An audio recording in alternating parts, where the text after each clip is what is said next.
Və bəzən ura mavaşı çətinlik yaradır. Və yaxud mavaş aynı məqamda rəqibi bıraxdım boşa. Bax. Qabağa bax. Kakato kimi ama bak gibi biraz da ura mavaşı. Şeklinde bak. Uşaq boyda olduğu için bu qədər atlanır. Yəni daha yukarıda durmalar bunu ondan özüm burada almaq lazım. Yəni başına vurursansa yəni ki özüm burada olur. Mesela yanlış yok ama ki rəqibin yanına gəlmez.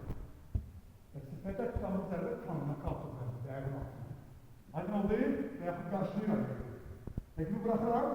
Ama ki qarşılıyla rəqibi. Aydın oldu. Şuruma baş.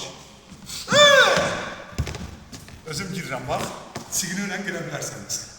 Adama tutmadı tabii. Gir. Aydın oldu. Ama əlsiz də var. Bu o deməkdə ki sən zəif adamsın. Orada daha çox taşan götürürsən. Aydın deyil. Yəni qaçılmaz təpikdə bloku yoxdur. Usta demişkən bunun bloku yoxdur. Bunun ancaq klon və yaxud çəkilə bilərsən. Çünki bunun bloku çox çəkilir. Bloku da var. Aydın oldu? Hə. Məsələ. Göstərdiyim kimi. Et yanırıq. Maygeri karşıladım. Aydın değil. Aydın oldu. Sonra usulü. Usulü yok mu? Bak. Usulü yok mu? Dönende arzusu rəqibə sivir. Rəqib eğer durmalıdır ki, bak.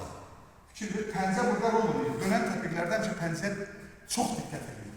Adam var, əlini yapışdırıb yerə, deyir, mənə vurma başı gedir. Təbii ki, gedməyəcək. Sən elastik deyilsən. Sən ayağın tam yerdən üzülməməlidir. Amma eyni zamanda da ayağın pəncə orada, daban havada, pəncə yerə basılmalıdır. Və pəncənin üstündə dönməlisən. Aydın deyil. Təbii ki, sən dabanın yerə basılsan, sən dönəməzsin orada. Dönər təpik vuranməzsən. Yəni, uşuru dönmək demək. Orazları o zamanı unutup geçsin de. Sovyetler dönemi tutardı o Sovyet. Ama ki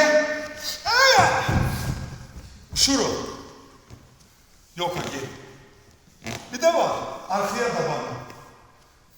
Rakibi arka düşür. Egilme, kaçma. Rakip üstüne gelir. Tepik atmışsan boşa düşür. Fen de atabilmemsen. Rakip üstüne hücum ediyor. Rakibe arka çevirmek olmaz evvela. Eğer arka düşürse bile hemen onu gel bırak. Tek su için. Evladım bak.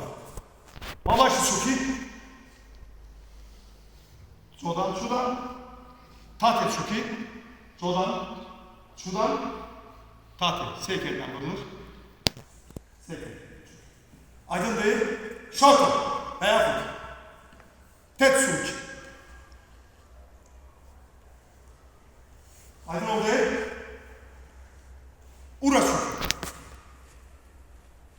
Şit alan işlerinde bağlı işlenir. Alttan, yukarıdan aşağı. Kaburgalar. Aydın değil.